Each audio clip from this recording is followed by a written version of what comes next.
때로 우리가 서 있는 곳은 우리의 영적 상태를 보여주기도 합니다. 마땅히 있어야 할 곳에 있지 않거나 있지 말아야 할 곳에 있다면 그것이 바로 우리의 영적 상태입니다. 구약의 이스라엘 역사에서 많은 지명이 나오지만 가장 핵심적인 4개의 지명은 우리의 영적 상태를 보여주는 장소입니다. 첫째는 애굽이요, 광야요, 가나안이요, 그리고 바벨론입니다. 첫째로 애굽은 우상 숭배의 땅입니다. 하나님을 모르는 영적 상태에 거주하는 땅입니다. 둘째로 광야는 불신앙과 방황의 땅입니다. 믿음으로 하나님의 약속을 의지했다면 들어가지 않을 수 있는 땅, 믿음이 있다면 불필요한 땅입니다. 세 번째는 가나안입니다. 하나님의 약속을 믿음으로 순종함으로 들어감으로 얻게 되는 축복의 땅입니다. 네 번째, 바벨론은 불순종으로 인하여 징벌을 받아 쫓겨가게 되는 땅입니다. 이것 또한 하나님이 원치 않지만 불순종으로 인하여 어쩔 수 없이 주어지는 땅입니다. 우리는 영적으로 어느 땅에 거하는지요? 우리의 영적 상태에 따라 이 4가지 중 하나의 땅에 있을 겁니다. 이렇게 일요일 아침 예배당에 나와 함께 예배하는 분들 가운데는 애굽에 머무는 이는 없을 겁니다. 적어도. 그러나 광야, 가나안, 바벨론 그 중에 어느 한 땅에는 거할 수 있습니다. 야곱의 인생에 있어서 그가 머물렀던 지명이 중요한 까닭은 그의 영적 상태를 보여주는 것이기 때문입니다. 야곱에게 있어서 애굽은 어느 지역일까요? 그의 고향 브엘세바입니다. 그의 아버지 이삭이 팔레스타인 남부 지역에 있는 브엘세바에 머물렀죠. 그곳에서 자라났습니다. 어머니의 보호 아래서 그는 편안한 삶을 살며 자라났습니다. 그러나 하나님을 알지 못했습니다. 야곱에게서의 우상은 자기 자신입니다. 자신이 원하는 바를 이루려고 그는 아버지를 속이고 형을 속였습니다. 야곱이란 이름처럼 움켜진 자로 살아왔습니다. 그에게 하나님이 찾아오셔서 형과 아버지를 속이고 도망가는 길에서 하나님을 만납니다. 그 장소의 이름은 베델입니다. 야곱에게 있어서 이 베델은 영적 가나안과 같았습니다. 처음으로 하나님의 임재를 체험하고 인격적으로 하나님과 대화하며 하나님의 약속을 믿음으로 주장하고 하나님께 서원하는 인격적인 만남의 자리입니다. 야곱에게 있어서 바벨론과 같은 땅은 하란입니다. 형에서의 위협을 피해서 도망갔던 하란, 야곱 자신의 죄로 인하여 도피해야만 했던 땅이죠. 그 하란에서 그는 오랜 세월을 보내야 했습니다. 20여 년 가까운 세월을 보냈습니다.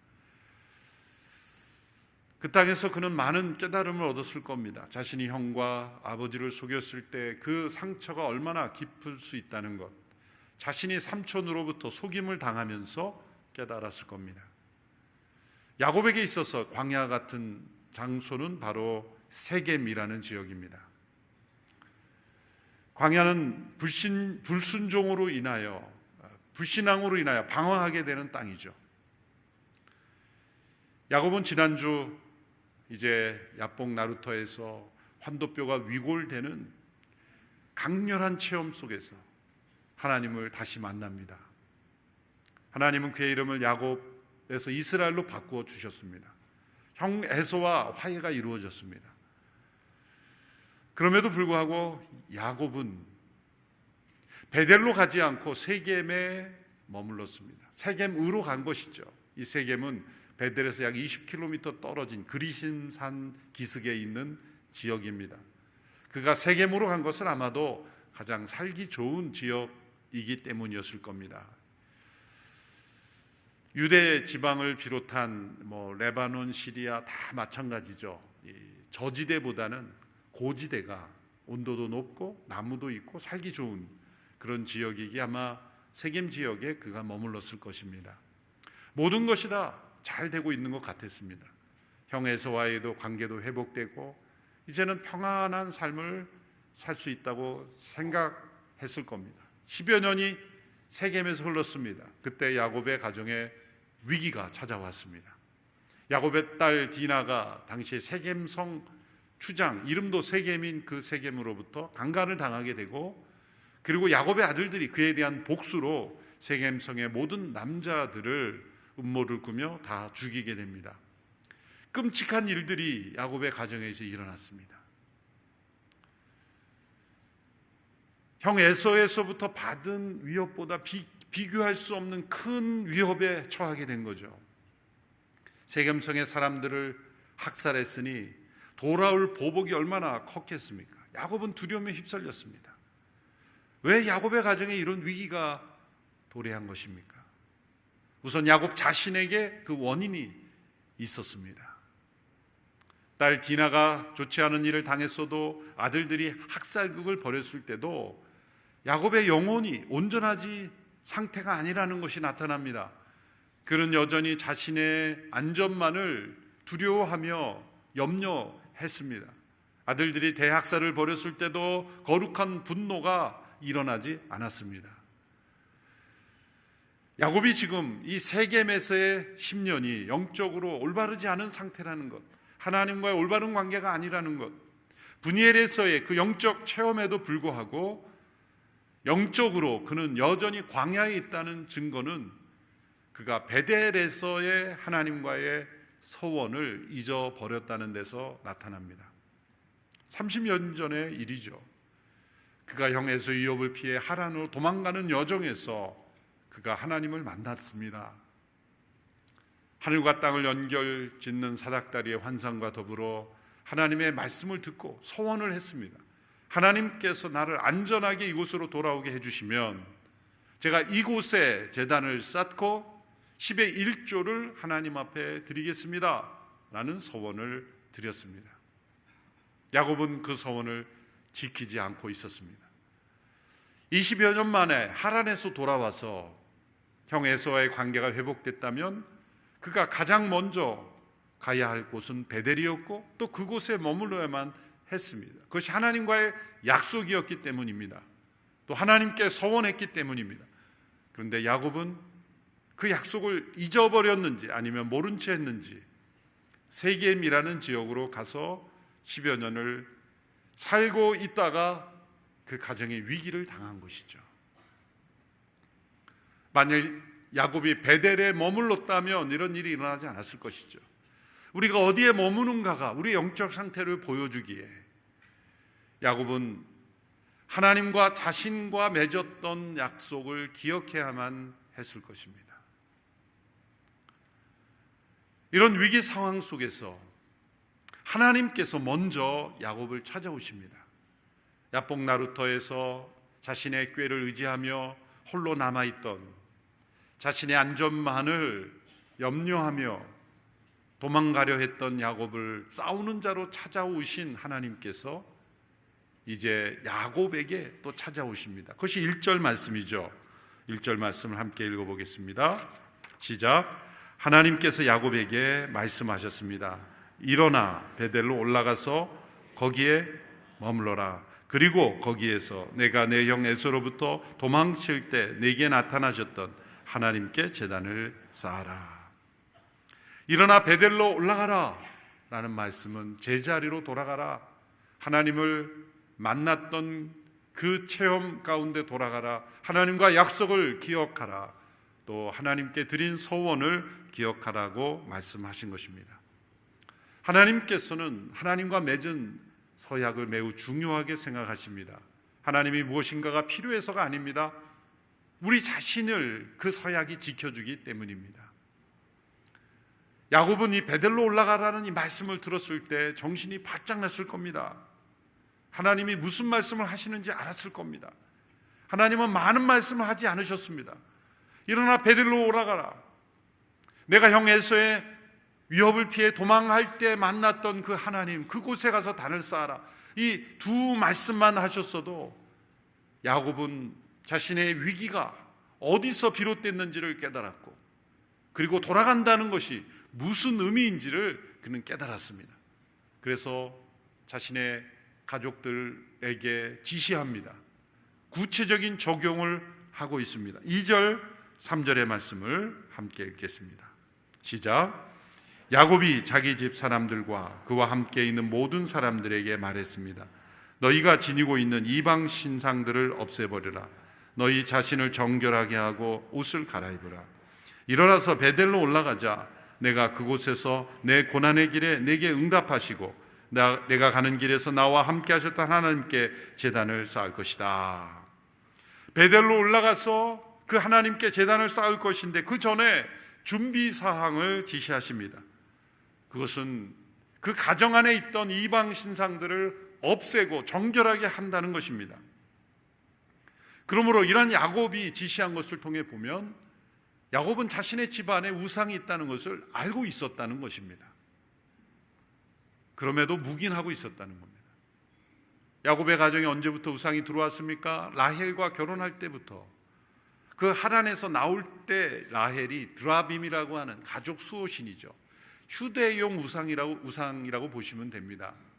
그 드라빔을 가지고 나왔고 여전히 가지고 있었습니다. 또 세겜에 정착할 때 10여 년 동안 그 가족들이 그 당시에 그 지역에 유행하던 우상들을 가지고 있었습니다. 그것들을 다 제거하라. 야곱은 알면서도 묵인했다는 것입니다. 우리가 하나님께서 말씀으로 임재하셔서 회개를 요청하시고 하나님께로 나오라는 음성을 들었을 때 하나님께 온전한 마음으로 나아가려면 내가 제거해야 될 나의 우상은 무엇인가 라고 했을 때 대부분은 알고 있습니다. 하나님이 싫어하시는 나의 우상을 내가 모르지 않습니다.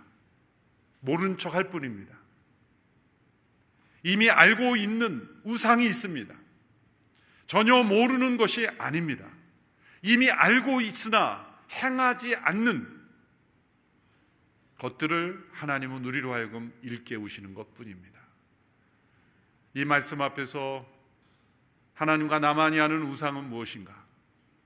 알면서도 모른 척 하고 있는 우상은 무엇인가? 위기가 닥쳐서야 하나님께서 이렇게 찾아오셔야 그때야 비로소 돌이킨다면 그것도 다행이지만 이런 위기가 오기 전에 하나님 앞에 먼저 나간다면 얼마나 기뻐하실까? 야곱이 세겜에서의 10년을 보내지 않고 베델로 바로 갔더라면 얼마나 좋았을 것인가? 우리가 한순간 하나님과의 올바른 관계를 잃어버리면 때로 야곱처럼 10년이라는 세월이 금방 지나갑니다. 10년이라는 세월이 매우 긴 기간 같지만 영적으로 보면 10년은 잃어버린 10년은 금방 갑니다. 과거 하나님을 만났던 그 체험, 그 자리, 하나님과 나 사이에 아무것도 거리낌이 없었던 그때, 바로 그때로 돌아가기 위하여 나는 오늘 무엇을 제거해야 하고 무엇을 정결하게 해야 하며 나는 어떤 옷을 입어야 하는가? 야곱은 이 하나님의 말씀을 듣자마자 바로 적용이 된 거예요. 적용은 어려운 것이 아니라 하지 않으려는 것뿐입니다. 이미 알고 있지만 묵인하고 있기 때문에 적용되지 않는 것일 뿐입니다. 야곱은 이렇게 자신의 가족들을 다 불러모았고 이방 신장들을 다 제거하라. 지금 베델로 올라가야 된다. 그곳에서 제단을 쌓을 것이다. 어려움을 겪은 이후에야 제자리로 돌아오는 모습. 그러나 그때라도 돌아가는 것이 하나님의 은혜예요. 그때라도 돌아가는 것이 우리에게서는 하나님의 은혜인 것입니다. 이렇게 제자리로 돌아가려는 야곱의 노력에 하나님께서 보호하심으로 응답하셨어요. 10여 년 동안 멀리했던 하나님이시지만 하나님은 마치 어제와 어제까지 함께 하셨던 것처럼 그 야곱을 보호해 주셨습니다. 그래서 야곱의 가정을 하나님께서 보호하시고 그 세겜으로 올라가는 그 여정 속에 안전하게 지켜주시고 그 주변 민족들에게 두려움을 주셔서 안전하게 보호해 주셨습니다. 우리의 안전을 위협하는 것은 무엇입니까? 외부 환경이 아닙니다. 우리 안에 있는 우상입니다. 하나님 외에 우리의 절대적 관심을 사로잡는 모든 것이 우상입니다. 돈이 될 수도 있고, 일이 될 수도 있고, 명예가 될 수도 있습니다. 나의 취미일 수도 있습니다. 사람은 무엇인가를 예배하며 무엇인가를 섬기며 살 수밖에 없는 존재입니다. G.K. 체스터턴이라는 분이 귀한 문장을 남겼습니다. 우리가 하나님을 예배하기를 그칠 때 우리는 아무것도 경배하고 있지 않는 것이 아니라 다른 어떤 것을 경배하고 있는 것이다. 더 무서운 것은 우상을 섬길 때 우상을 우리가 닮아간다는 것입니다. 시편 115편 8절의 말씀을 우리 함께 읽어보겠습니다. 시작. 우상을 만드는 사람들은 우상처럼 될 것이요 우상을 의지하는 사람들도 그렇게 될 것입니다. 우리는 경배하는 대상을 닮아갑니다. 하나님을 경배하면 하나님을 점점 닮아갑니다. 거룩하시며 자유로우신 사랑과 은혜가 충만하신 하나님을 닮아갑니다. 그러나 우상을 섬기면 우상처럼 닮아갑니다. 야곱의 가정 안에 들어와 있던 우상들, 10여 년 동안 묵인하에, 야곱의 묵인하에 조금씩 쌓여갔던 모든 우상들을 이제 위기를 경험하며 다 내어버리게 됩니다. 우리 인생에서 당하는 위기는 우상을 제거하라는 하나님의 사랑의 속삭임입니다. 정결케 하라는 하나님의 초청입니다. 제자리로 돌아가라는 하나님의 부르심입니다. 왜 이렇게 하나님이 집요하게 야곱을 찾아오시는 것일까요? 왜 야곱을 내버려 두지 않는 것입니까?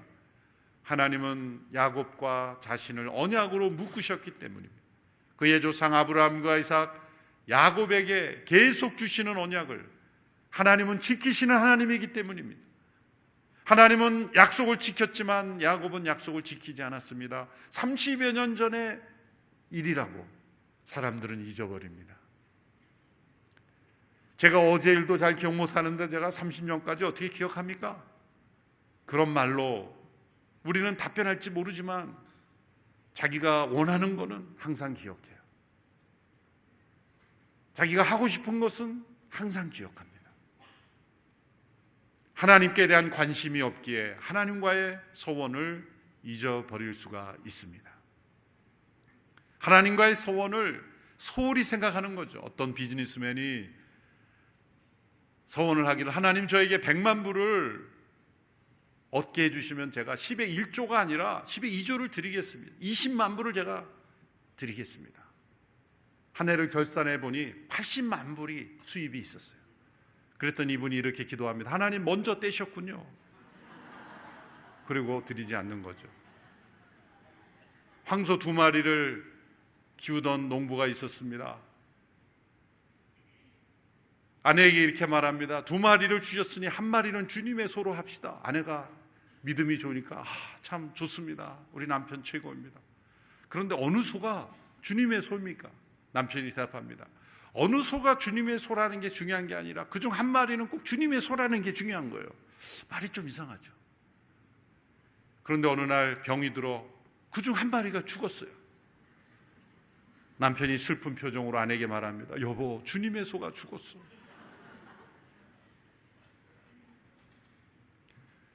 이렇게 우리는 주님과 한 약속을 쉽게 저버리는 나약한 신앙입니다. 하나님은 우리를 제자리로 늘 돌아가도록 인도하시죠.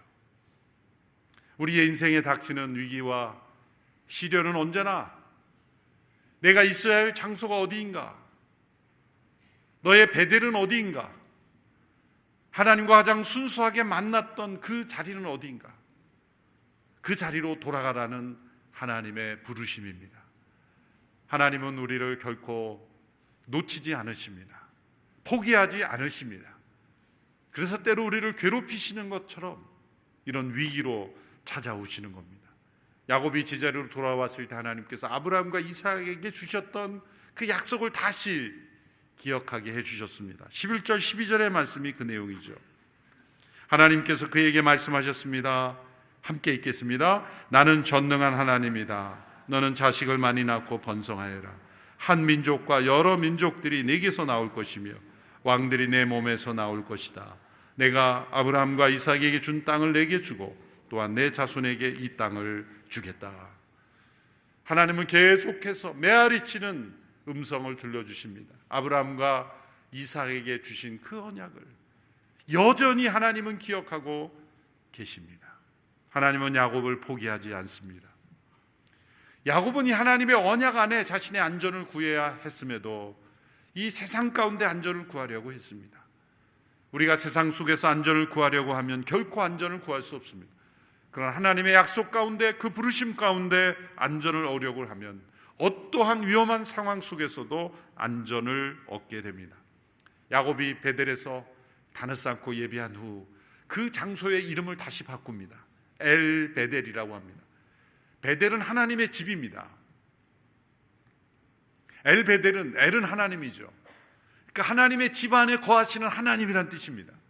무슨 변화가 있었습니까? 이제는 장소, 그것보다 더 중요한 그 장소에 임하신 하나님을 더 깊이 체험하게 되었다는 것을 의미합니다. 우리가 예배당으로 함께 모인 것, 예배당에 계신 하나님을 만나러 온 거죠. 예배당을 보러 온 것이 아니죠. 그러나 예배당에 와서만 하나님을 만난다면 그것은 문제이죠. 우리가 처한 그곳이 바로 베델이 되어야 되고, 그곳에 계신 하나님을 만나는 엘 베델의 신앙이 되어야 하는 것입니다. 우리가 있어야 될 자리는 무엇입니까?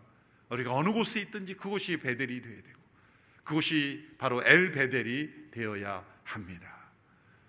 우리의 믿음이 있어야 될 그 자리로 되돌아오며 우리 안에 있는 모든 우상을 제거하며 하나님의 부르심에 합당한 믿음으로 나오는 저희들이 되기를 축원합니다. 함께 찬양할 때 아까 불렀던 하나님의 부르심이라는 이 찬양을 부르고 말씀을 맺겠습니다.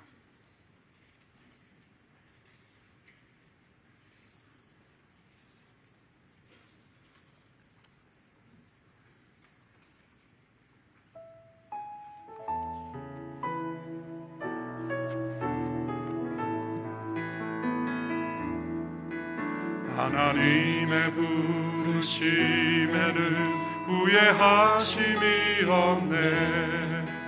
내가 이 자리에 선 것도 주의 부르심이라. 하나님의 부르심에는 결코 실수가 없네. 나를 부르신 하나님의 신실하심을 믿네. 날 부르신 뜻 내 생각보다 크고, 날 향한 계획 나의 지혜로 증량 못하나, 가장 좋은 길로, 가장 완전한 길로 오늘도 날 이끄시니. 작은 나를 부르신 뜻을, 작은 나를 부르신 뜻을 나는 알 수 없지만, 오직 감사와 순종으로 주의 길을 가리라. 때론 내가 연약해져도 주님 날 도우시니, 주의 놀라운 그 계획을 나는 두 손 높이 믿으며 들고 주님의 뜻을 향하여 나아갑니다. 날 부르신 뜻 내 생각보다 크고, 날 향한 계획 나의 지혜로 측량 못하나, 가장 좋은 길로, 가장 완전한 길로 오늘도 날 이끄신. 날 부르신 뜻, 날 부르신 뜻 내 생각보다 크고, 날 향한 계획 나의 지혜로 측량 못하나, 가장 좋은 길로, 가장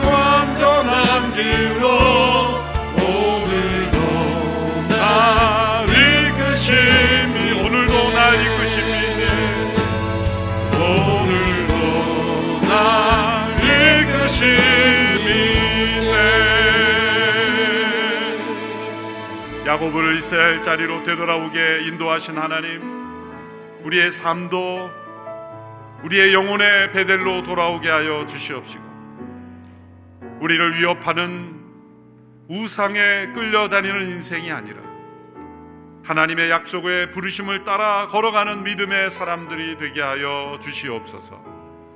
예수님의 이름으로 기도하옵나이다.